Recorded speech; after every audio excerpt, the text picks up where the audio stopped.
All right. Yay, here we are with Adam Jackson, co-founder of Braintrust. Braintrust is a talent network built on Ethereum that connects freelancers to brands including Nestlé, Porsche, and Nike.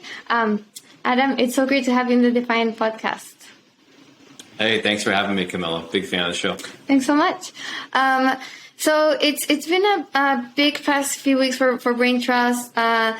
It's recently gone further down the decentralization spectrum and launched a token. So I'll love to hear all about that and the lessons you've taken from that. But first, I'd love to just hear more about you. Like, what brought you here? What inspired you to start this company or protocol, I should say? Yeah, for sure. So my quick background, I'm a software engineer by training. I studied computer science at Vanderbilt University, then moved out here to San Francisco right out of school. And that was like 16 years ago. So I'm kind of like, I'm the old man in the space. And in my career, I'm pretty much an engineer turned entrepreneur. So I've been starting and investing in two-sided marketplaces, Web 2 marketplaces, if you will, pretty much my whole career. So my first one was an e-commerce marketplace acquired by Intuit. Second one was an automotive marketplace acquired by Advanced Auto Parts. Third one's called Doctor on Demand, which isn't quite a marketplace because prices are set, but it does connect doctors and patients, and it's now the largest video telemedicine system in the country. And then Braintrust is my latest project I've been working on since 2018. The whole idea behind Braintrust is we think user-owned and controlled marketplaces will grow faster and be more valuable for their users than investor-owned marketplaces. And so that's what brought me to the space. And we're into our almost 3+ years of building the Braintrust network. Nice. Can you go into exactly what Braintrust is? Yeah, absolutely. And maybe before I do that, I'll frame up kind of why we think Web3 protocols are going to be more valuable and ultimately disrupt kind of Web 2 corporate run marketplaces. Mm-hmm. So the idea with a Web 2 marketplace, the playbook has been you raise a ton of money from venture, hundreds of millions or billions of dollars. You use that money to subsidize one or both sides of the marketplace, i.e. grow supply, grow demand. You build some great software that can host the transaction and do invoicing and reputation management. And then if you're lucky enough to break out and get liquidity, which most aren't, right? You got to admit, it's really an amazing thing to watch the ones that have broken out. You come out the other side with this investor-owned network. And those investors, very rightfully so, need a return on capital, right? They were the risk money coming in. And so where does that return come from? Usually in the form of fees extracted off the network. So from eBay, the very first one, all the way up to the gig economy giants like DoorDash and Uber, and then even like knowledge worker marketplaces like Upwork and Fiverr, which is where Braintrust plays. You have this misalignment of incentives, right? Because the company operating the marketplace by default is trying to get as much of the money as they can from the talent and the clients, or the supply and the demand. And so incentives start to diverge, right? And so you have a people trying to disintermediate. People will take big projects off the platform, things like that. And so the big idea here was, why don't we replace the corporate for-profit marketplace structure in the middle with software that is a nonprofit that has no need to extract value, that can bring buyer and seller together and do billing and store reputation and create a trusted place to transact. But it's a public good, right? Just like Ethereum is a public good for people who want to build smart contracts. Braintrust is a public good for a protocol that matches talent who want to do contract work for clients, like big companies like Porsche, Nike, Nestlé, Goldman Sachs, that want that work done. And so that's where Braintrust came from. It was really kind of a token economic theory looking for a category. We started in tech talent, like we match developers, designers, product managers with big companies that need them for usually very big projects, some ongoing, some finite. And because the network is owned and controlled by its users via the token, there's no need for the network to charge big fees to its users. So this new user-owned model, Web3, allows you to drop the fees basically to zero. So we charge a 0% rate to talent and a flat 10% fee to clients, just basically to cover the costs of running the network. And so now you've got this user-owned network, super low fees. It attracts better talent, bigger jobs, big clients, and it's able to grow faster and be more valuable than something like a Fiverr or an Upwork. Okay, if you can explain exactly kind of how this network works, because I read that, I mean, it's still based on Ethereum, right? The Braintrust token is an ERC20. That's correct. Okay, so the token is an ERC20 token on Ethereum, but then you talk about Braintrust as if it was its own network with its own nodes. So how does that work?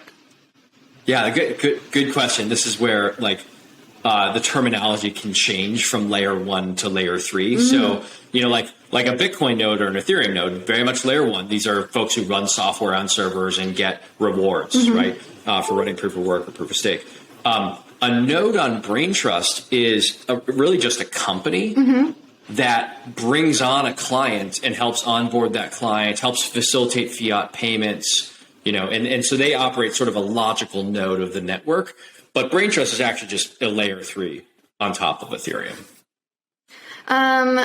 Okay, a layer 3 assumes you're using a layer 2. Are you using a layer 2 scaling technology?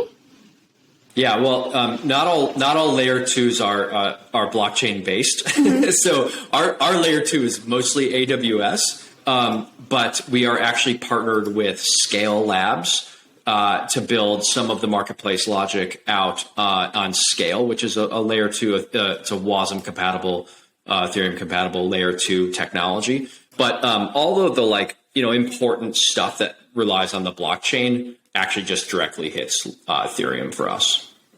Okay, got it. Okay, so you have your ERC20 token. You use Scale for what exactly? Like, what are the transactions that you are recording on Ethereum? Yeah, the Scale thing is in development right now. That part's not live, but okay. The main important transactions that need to hit Ethereum are the token balances themselves, right? So who has how many tokens, have they vested or not? And then also the rules of the marketplace. So what fees should we charge? Like the 0 and 10 I mentioned, that's in a smart contract. Which categories should we be in? That's in a smart contract. And then there will also be a smart contract that holds treasury tokens. That's something that actually already exists, and it's just hasn't been filled up yet. But and so the way you upgrade and change and manage, the pathway that the network takes, the business decisions that are made, which software upgrades should be made, is all through governance. And it's one token, one vote. We actually forked Compound's governance contracts and just use them. And so that's, the primary governance mechanism for the network.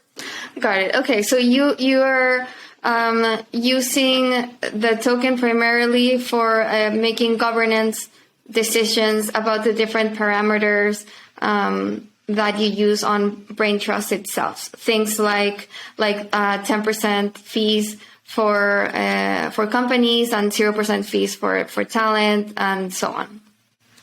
You got it. Okay. So what is the token used for? Like right now, are freelancers earning in Braintrust token, or how does that work? Yeah, let me zoom out, and this is part that's a little unique for Braintrust. Like I'll zoom out and say, where does fiat come in and where do tokens come in? Okay. They intermix here in a unique way. And so the Braintrust token wasn't designed to be a payment layer. So clients like Goldman Sachs want to pay in US dollars, right? That's just how the world still works. Most talent want to get paid in a fiat currency, usually US dollars or euros. And so the marketplace software, connects to PayPal and Stripe and TransferWise and helps facilitate these payments on behalf of the marketplace participants. Where the token comes in, the token is the incentive mechanism and the governance mechanism. So you get the token by helping contribute to the network somehow. That could dozens of ways, but like that could mean something small like copywriting or designing UI or committing code or doing a security test, all the way up to, what's a more broad use case is referring talent, helping screen and vet those talent, referring clients, helping to onboard those clients. We actually have a referral engine that will pay Braintrust token bonuses to folks who refer clients or talent once those talent or clients start transacting. And so you make a referral. Actually, that's where Portia, the client, came from. Nestlé, another client, came from what we call a connector. So there's talent who do the work, clients who pay for the work, and connectors who bring people in. Those are our three core user types. And the connector piece is totally permissionless. Anyone can sign up, get a connector unique code. And then anyone that joins Braintrust and transacts on that code is going to get some percentage of those transactions kicked back to them in the form of Braintrust tokens. Then what do you do with those tokens? So voting, we talked about, right? That's the main way to control the network and propose new things, whatever. That's been really popular. We're averaging like a new proposal a day right now in our governance system. There's also features that we've been testing with the community called bid staking. So you can stake if you're a talent, you could stake some tokens along with your bid. And that'll help you. That'll basically put them in escrow and say, like, hey, if I'm a bad actor, if I'm a no-show, I'm going to lose these tokens. And it signals to the client that you're more taking this job more seriously, right? You're going to put some skin in the game, and vice versa. If you're in if a client finds themselves in a talent-constrained environment, which we're in right now, clients could actually put some tokens, stake some tokens with their job posting. And say, look, everyone who gives us like a reasonable qualified proposal will get some tokens, whether we pick you or not, right? And then that will grease the wheels and sort of incentivize talent to participate, and put the time in, maybe an hour it takes to build that proposal. So the point of tokens in a network like ours is to unstick the flywheel, right? Like all great marketplaces have a flywheel. And tokens are a great way to unstick. Like, for instance, it takes, an hour to put together a really nice talent profile on Braintrust. So you'll get a reward for getting to 100% profile complete. And that reward will be Braintrust tokens. And so that's how we've built the economy. We built the whole economy off chain and then just got on chain, 6 weeks ago, September 1st. Nice. Okay, so how just one question on that for now. So is the only way to get Braintrust tokens to earn it within the platform, or can people just like buy it on the secondary market? Well, they can. It's on Coinbase and a few other exchanges now. So anybody can get them now. But up until it was available on exchanges, the only way to get it really was to earn it through the protocol. Okay. What was the distribution like? Like who got Braintrust tokens initially, and like what mechanism did you use? Was it like a DEX offering, or how exactly was that done?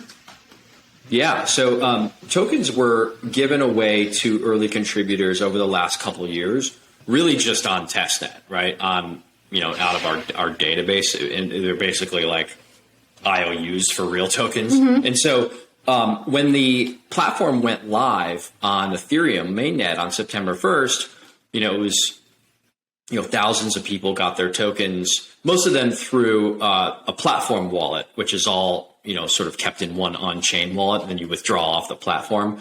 And so, you have thousands of community members that are token holders and unlocked on that day. And then, it's kind of like once you hit mainnet, it's sort of out of your hands, right? So there was a CoinList sale that happened, I think it was the first week of September.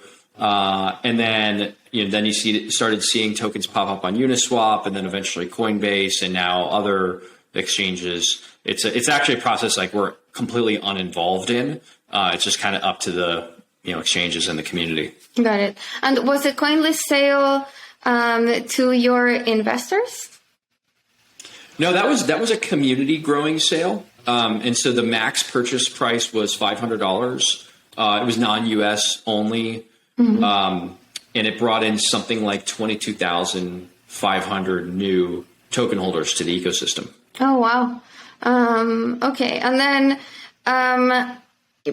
but you had raised 24 million, I think, in VC funding, right? So how did you manage that? Like the equity side of Braintrust with the token side, and how will that look going forward? Yeah, great question. This is a lot of projects do this a lot of different ways. The way we decided to do it was make it super clean and simple. So only sell tokens. There is no equity. There's several core teams. There's actually 6 core teams involved. I'm part of Freelance Labs, which is just one of them. But none of those teams sold equity in their businesses. Everyone was on the same instrument, which is the token. And so investors in our seed round, in our Series A, were on a SAFT, which is a simple agreement future tokens. There was no equity to buy. The SAFs all converted into tokens on mainnet launch on September 1st. Got it. And how much did you raise with the token launch? We didn't raise anything with the token launch. That was we had 2 SAFs, about $5 million SAFT for the seed round and $20 million for the Series A. And then when we went on mainnet, we just minted the token on mainnet. That was not a fundraising event. Oh, I see. Okay, so you just distributed the token to your investors and your users of the platform. You got it. Got it. Okay, cool. And so how do you think the token changes things relative to Upwork and Fiverr? Like, what are the initial lessons that you're seeing? Like, have the dynamics in users and companies changed at all? Like, what are you seeing in the first few weeks? Yeah, great question. It's been a crazy few weeks. I'll tell you the most surprising thing has been the absolute enthusiasm and fervor around governance. We always imagined this would eventually be the case, but we've got this pretty active community that cares a lot about the future of the Braintrust marketplace because they make their living on it, right? They're the talent that pays 0% fees and gets access to amazing clients like Goldman Sachs and Nike, and they people that are quit their corporate jobs, right, to freelance for a living, and they are now coming to rely on Braintrust for much better income than they could ever find on Fiverr or Upwork. And so there's such different animals, right? Like on Upwork, it's sort of you're in this race to the bottom fee wise, right? Because there's no vetting, there's no anyone can bid on anything. There's a lot of spam. And then they're just trying to disintermediate, right? A lot of talent are just trying to get a client, win a job, and pull them off platform as soon as possible to avoid that rake. And so that's bad for the clients, right? Then it gets a little scary. It's bad for Upwork, and it's not great for a competitive environment, right? It becomes very not market driven. And so removing that whole process by keeping things on platform and very transparent, no rake, makes transacting and building reputation a much better experience. And 2, it's the direction. The users of Upwork and Fiverr have no say over those products or those networks or the rules or if you listen to the earning calls of those companies, they're public companies, right? If you listen to their earning calls, all they're talking about is how they're going to increase the rake and make more money. And that's not good for talent. And so it's just a different animal, right? Web3 it's the opposite of Web2. How many freelancers do you have right now on Braintrust? Yeah, so I pulled my stats this morning here. So we have several different user types. So we have almost 83,000 registered talent accounts. about 3,400 of which have been approved by the community to actually bid on client work. And so that part is important because, like, in order to attract and retain big clients like Nestle, Nike, Goldman, they need certain types of talent. And they need vetting, right? They come here to be pre-vetted. Otherwise, if they just wanted unvetted people, they would just go to the resume pile in their careers inbox, right? And so the community does the vetting for them and actually earns tokens in exchange for that vetting. So it's kind of an interesting part of our token economy. So about 3,400 approved. We have something like 7,600 non-zero Braintrust wallets. And then all those folks are serving about 490 clients. NASA, TaskRabbit, Nike, Nextdoor, Nestlé, Porsche. I mean, just big names that have a lot of demand for these skills. Those folks have generated about 1,500 jobs on the platform. Our average job size is $67,000 now. And that number goes up every week. $67,000? $67,000. Wow. So when you lower the rake to zero, by the way, the average job size on Upwork when they went public just from their S1 was $500. And so when you lower the rake to zero, you enable a whole new class of transactions, right? You actually grow the market. So to say Braintrust competes with Upwork and Fiverr is actually not accurate. We actually have much more valuable jobs, more ongoing stuff. It's not logos and websites. It's SaaS apps and machine learning systems and data warehouses, right? So 67K average job size. And then the network has processed just over $22 million worth of client, the GSV, we call it gross service value. That's just clients hiring talent. So it's growing 26% month over month on GSV. So, we're like past the white paper phase with this one. Nice. It's actually a real network. Very cool. That's a 22 million of value generated. That's the amount of money that clients are paying freelancers. That's correct. And over what time? Since inception. So that's, I think we started counting in July of 2020. Okay. Wow. So a little over a year. And it's interesting. Oh, and okay, before I go on to the next question, just how are you able to not charge lower fees, because you're making that an important point, like distinction versus other talent networks, but I still don't get exactly how a token enables you to pay lower fees. Yes, so it's really the crux of the ownership model of the network, right? So if you want to use Microsoft Windows, you have to pay Microsoft a license fee.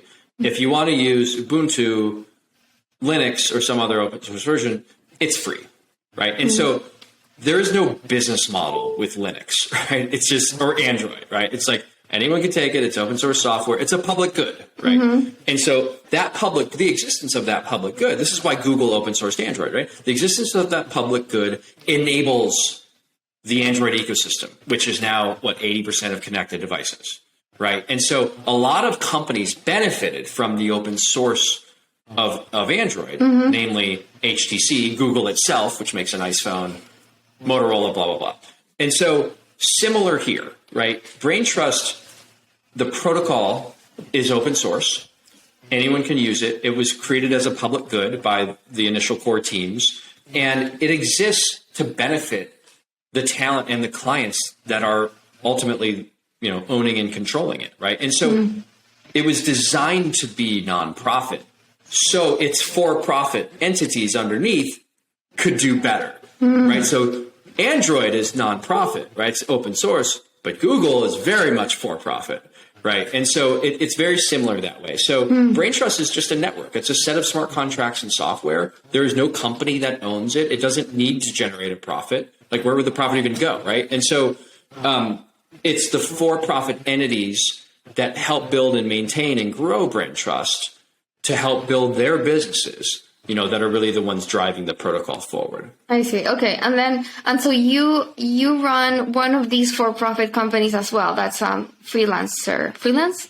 Freelance labs. Yeah. And we're just a little dev shop in California, right? We're just like, we're like a couple of marketing people, a couple token economics people, a couple of sales people. Like, we're one of many, many entities, contributing to the network. And how does Freelance Labs make money? We build software. We have, software that it's actually like, I've been a software developer my whole life as a freelancer. And so we service clients like anybody else. Okay, but what software are you building for Braintrust? We built the core protocol. So we built other projects that are unrelated to Braintrust to even blockchain. It's like my little software dev shop basically. But we are contributors to the token economics, like how the token is designed and all that stuff for the Braintrust protocol. The actual development of the Braintrust protocol has actually been done by two of the other core teams that are, full-time dev shops that can also contribute to building the protocol. And that's one of the reasons you raise a little bit of venture money up front, is so you can kind of bootstrap the construction of the protocol. Okay. So it's not all just done for free. Right. So is like the business model for contributing to Braintrust that you then earn Braintrust tokens? Yes. Anyone can contribute to Braintrust. The most common way to do it is by being a connector. Like I mentioned earlier, create a connector account, get your code, start referring to talent or clients, and start earning tokens. So that is a primary way. And another way is like some people are just contributing because they're passionate about the project and they make their living on Braintrust, and they like the fact that they can just pull clients off, do jobs and not pay marketplace fees. Right. So we have some of each. You almost have, like, with tokenized networks, you almost have the best of both worlds. You have like commercially minded people, right, who will do things for tokens or whatever. And then you have the open source movement, right, who are doing things because they believe in supporting the public good, right? Before tokens, the open source movement was just people doing stuff because they believed in it, right? Like Linus Torvalds, who invented Linux. I don't really think he made that much money off of it, right? It was Red Hat ended up making a lot of money off of it when they commercialized it and closed sourced it. Tokens bring the best of both worlds. And then the 10% that is charged to clients, where does that go? That goes to the node that brought the business in, right? Because there's no cost to onboarding a Nike or a Goldman, right? You have to have like a couple people helping you out. You have to have business insurance, stuff like that. So the 10% is meant to, it goes to the node, and it's meant to pay the nodes, cover the node's costs. But I'll tell you, there's been an interesting, this just happened this morning. So we're kind of breaking news here with you, Camilla. There's been some governance chatter around proposing a change to the protocol that actually has some of that 10% fee that's collected in cash actually go to buy the Braintrust token on the open market and send it to the on-chain treasury in order to pay rewards, fund more bounties and grants, and foment the ecosystem, right? And essentially like take some of that, revenue that the node is collecting and like put it back into the community through purchasing the token. And so that's, I think, an interesting idea. We'll see, it'll go up for vote here probably eventually. We'll see how it does.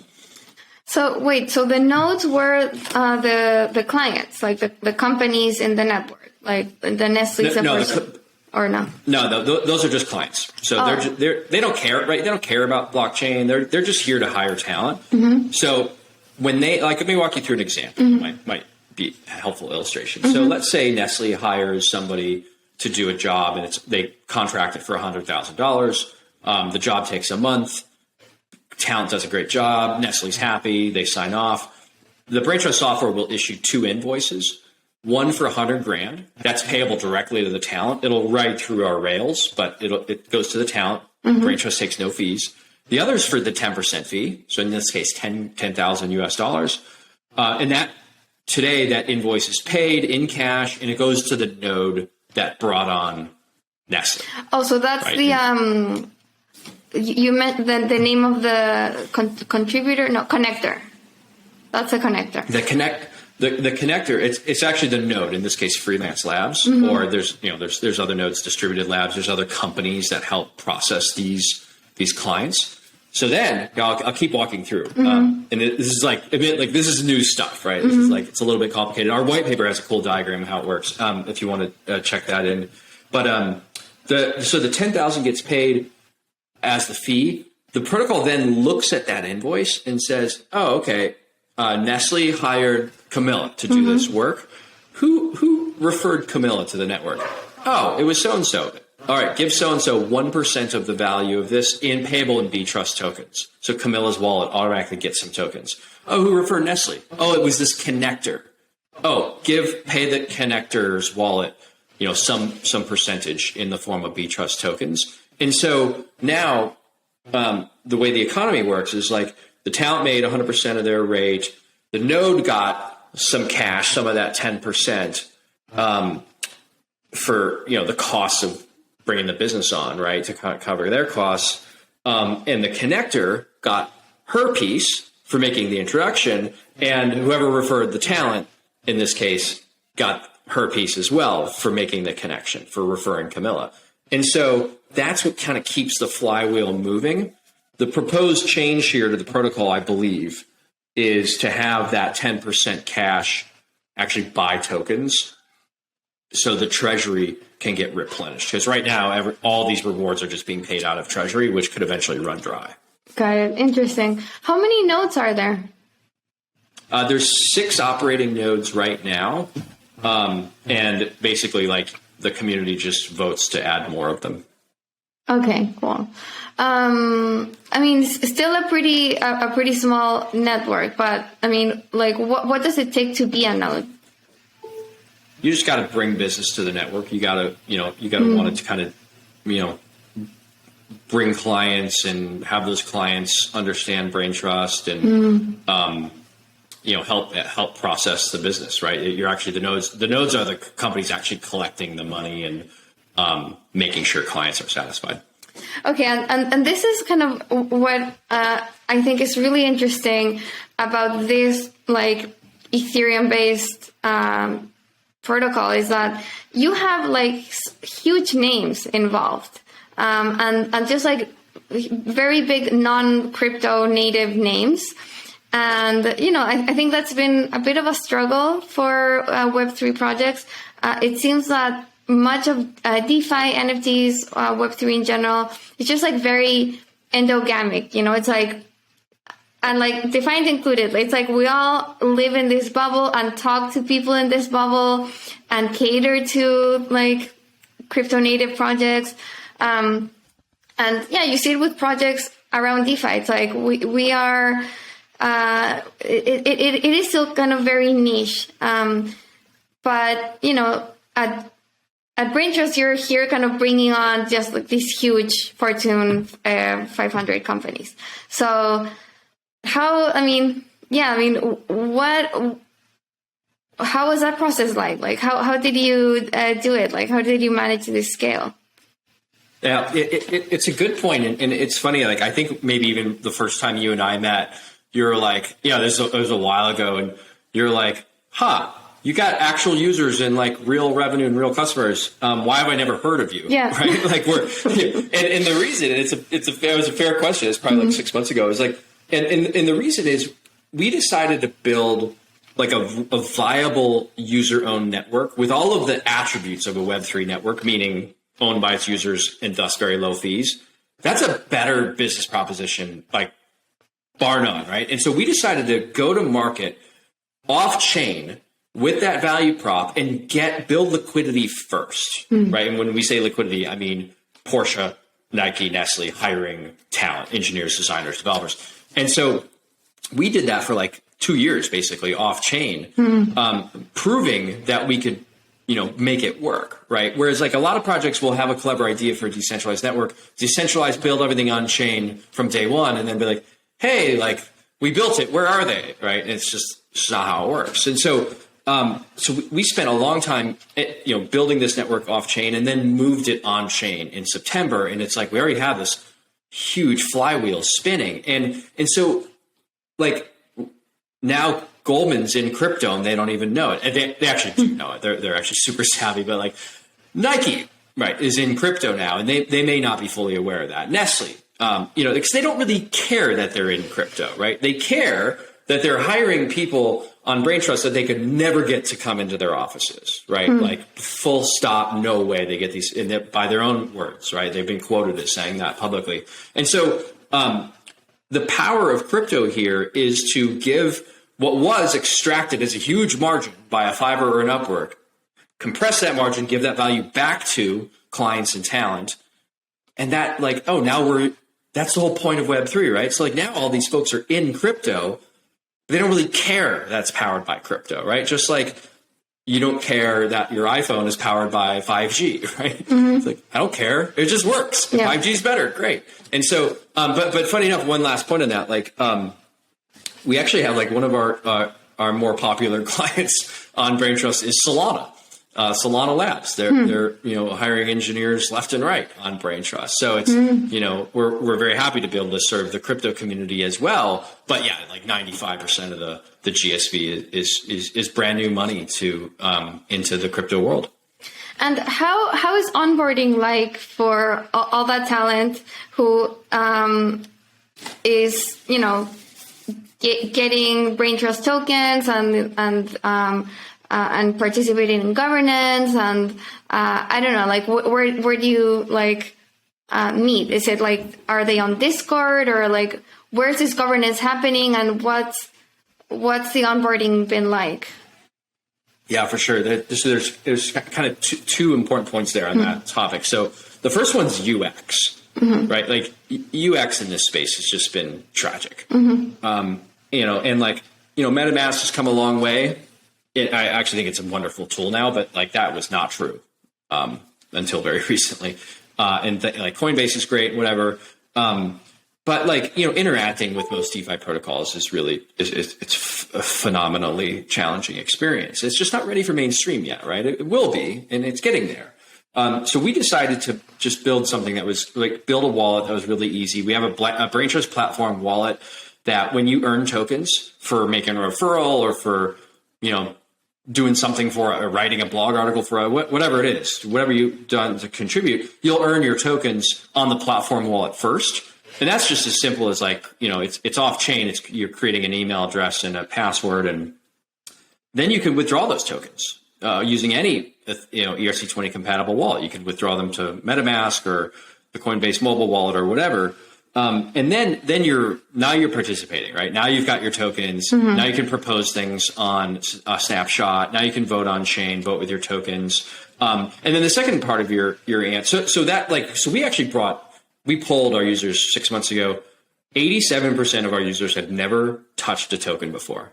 Wow. Bitcoin, Ethereum, all the way on down. So we brought almost 90% of the folks that are coming into Braintrust are new to the space, which we think is really cool. And so, and then the second piece is like where all these folks meet, mostly Discord and Telegram.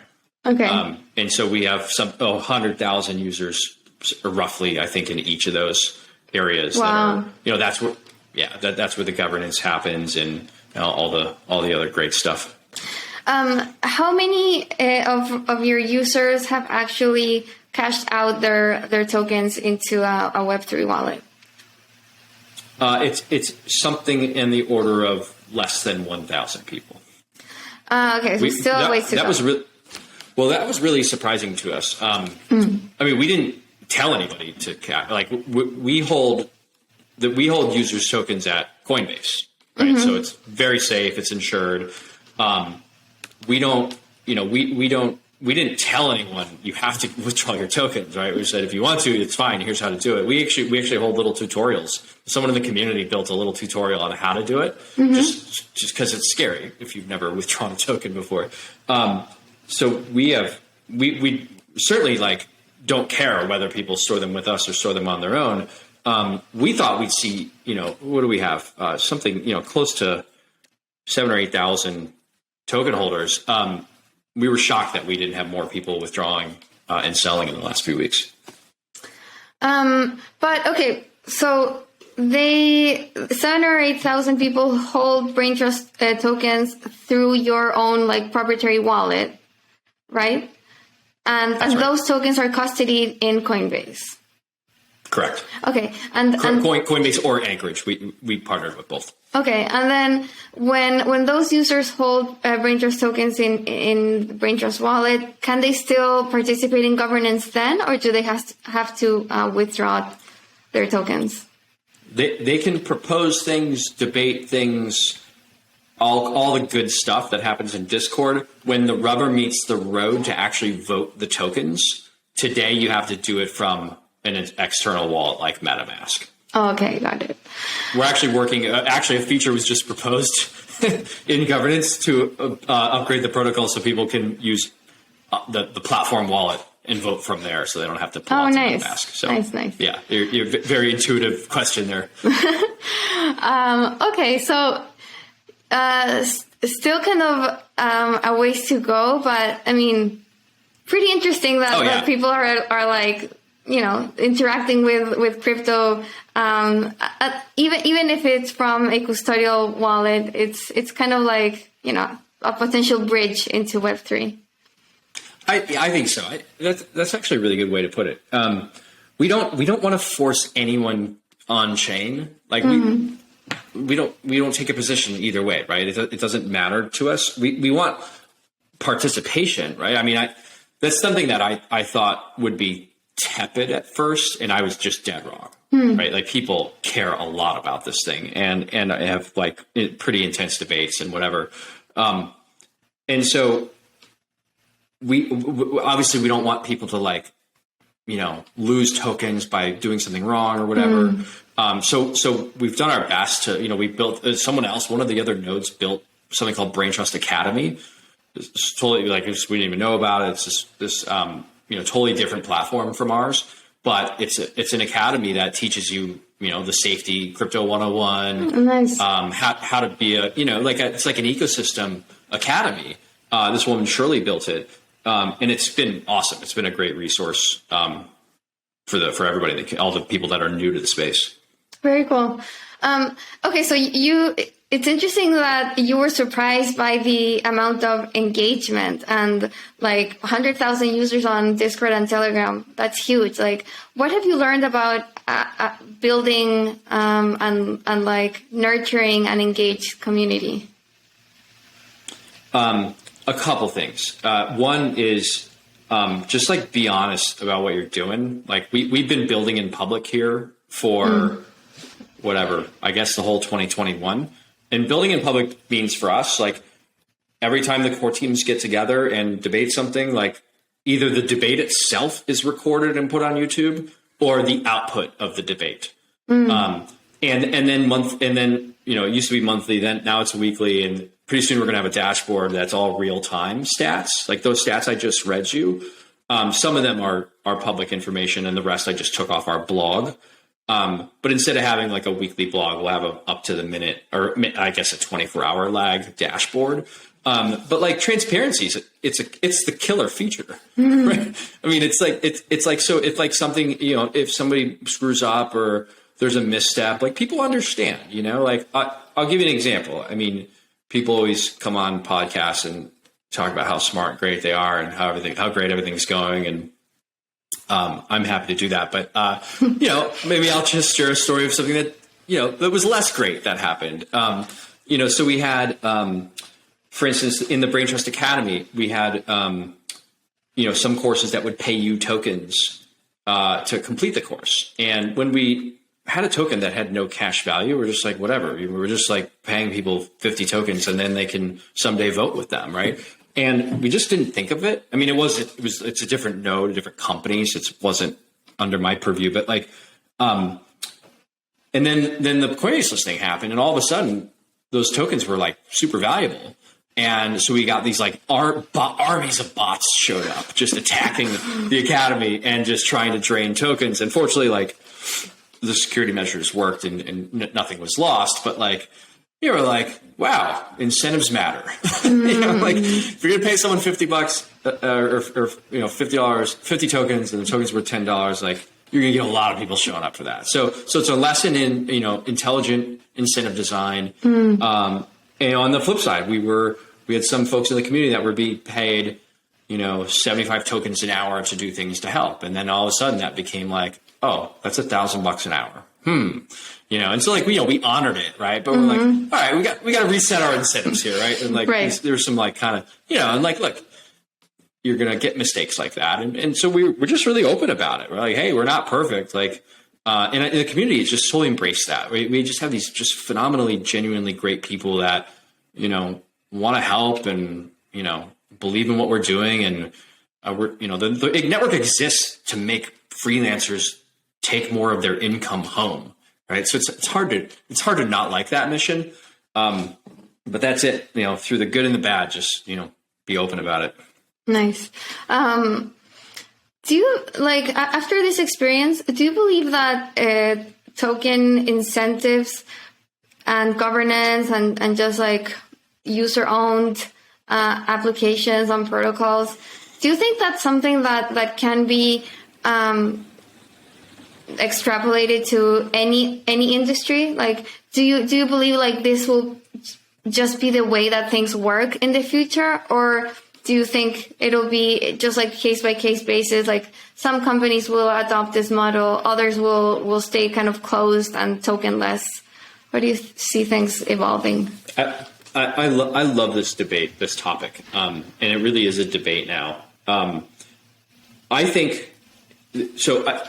some things are better decentralized and some things are better centralized. And that might be unpopular with, some of the crypto audience who think really everything decentralized is the ultimate future. I just don't believe it.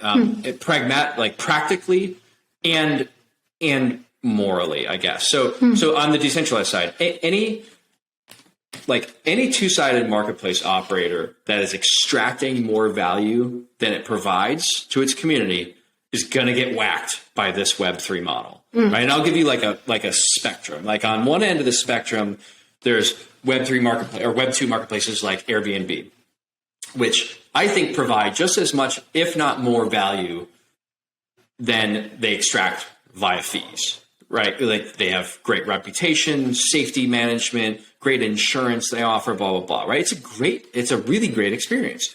On the other end of the spectrum, I think you have the gig economy, which, I think the major innovation of the gig economy is tricking people into working for $5 an hour when they were making $12 an hour at their last job, by hiding the costs of servicing your car and gasoline and no benefits and all that, right? And so that's why, on those marketplaces, at least half the users hate the operator. The drivers on Uber, the dashers on DoorDash, the restaurants on DoorDash.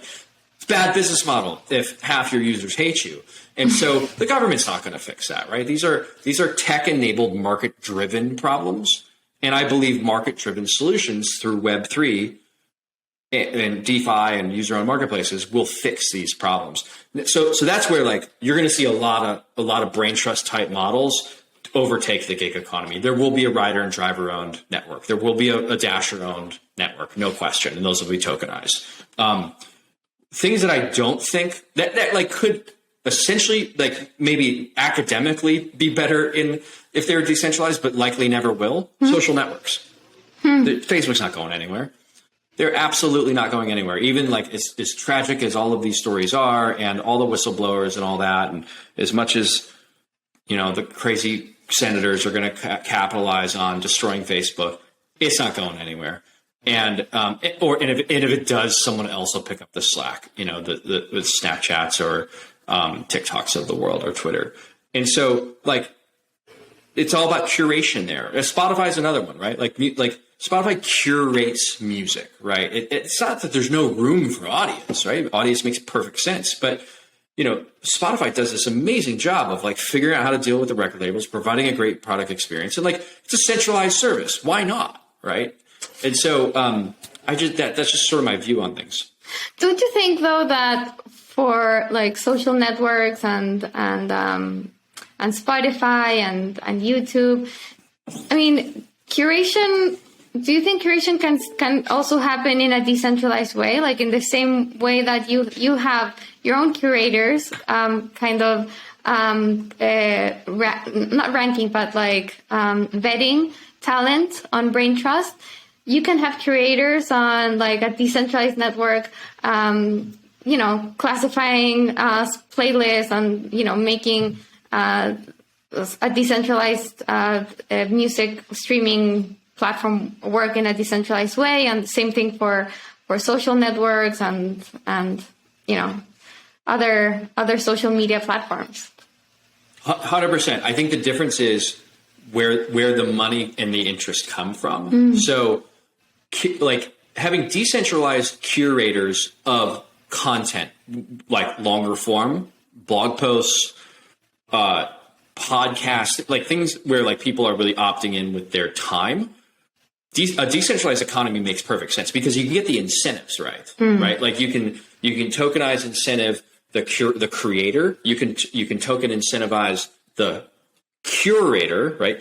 Creator and then curator, and then incentivize the audience to create a positive feedback loop, which may be as simple as like page views and getting through the article and time spent.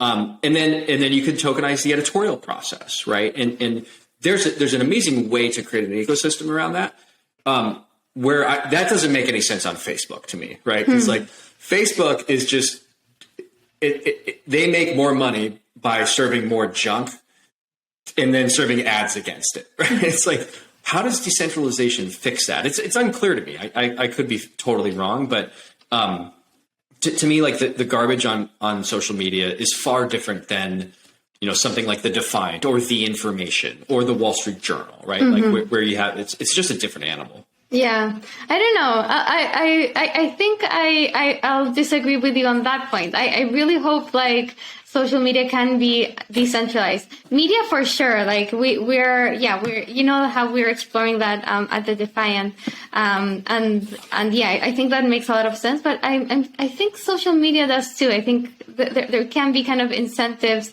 placed correctly so that you can get all the junk that people want, unfortunately.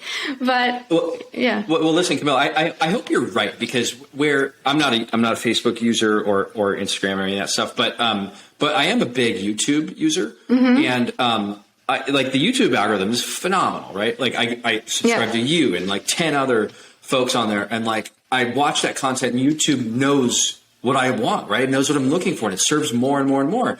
I love that. And then but they're so heavy-handed, right? They censor people. They're like, they're kind of a bad actor as far as a centrally controlled group goes, and right? especially with crypto. Like they've been horrible with crypto. Like they just banned Pump. That was it. What? Really? They did. Or he just like put a tweet out saying that YouTube deplatformed him because he was publishing dangerous content. And I don't know if you've seen Pump's channel, but he's like all about like, teaching about Bitcoin and just like financial education, like the opposite of dangerous. I guess I haven't looked at it in a while, but yeah, he's got his two brothers on the show. It's kind of a funny show. Yeah. But that's exactly what I'm talking about, right? It's just like, it's such bullshit censorship by these tech companies. And, this is why I'm very cynical about the government's like current takedown strategy of Facebook. It's like the government and the old media just don't like how much power Facebook has, right? It's such bullshit that they actually care about what's on there and that it's interrupting democracy. Totally. I don't buy it for a second, right? and YouTube, like, what does YouTube think they're accomplishing, right? It's just like, it's like 5 people in San Carlos making decisions. Same at Twitter. Right. And it's just that censorship thing really pisses me off. And so, look, I'm with you. I hope this gets figured out. Yeah. It's hard, though. It's harder than Web3. I'm optimistic on this. I know that people are working on it. I think we'll see a Web3 fueled social media. But for now, I'm glad we're seeing a Web3 fueled talent network. And it was awesome hearing all about how that's working out. And your view for work in the future. So we've come up to the end of the hour. This was amazing chat, so interesting, and I'm sure I'm glad to expose my listeners to Braintrust. Like I said, it's like the biggest Web3 project that you've never heard of, probably. I don't know. Well, I'm a huge, longtime fan of your show, and I love how you just turn these protocols upside down and inside out. And we're so happy to be able to talk to folks that are in traditional DeFi. DeFi is now so well established that we could say traditional DeFi. Right. But we think like Braintrust and things like Audius and these other user-owned networks are sort of the next extension of that, right? Instead of Uniswap is a protocol that matches buyers and sellers of tokens, and Braintrust is a protocol that matches people who do information work and people who need it done. Right, it's kind of the same thing, just different matching engine. Exactly. Very cool. All right, Adam, thanks so much. It was great chatting. Great to see you. Thanks for having me.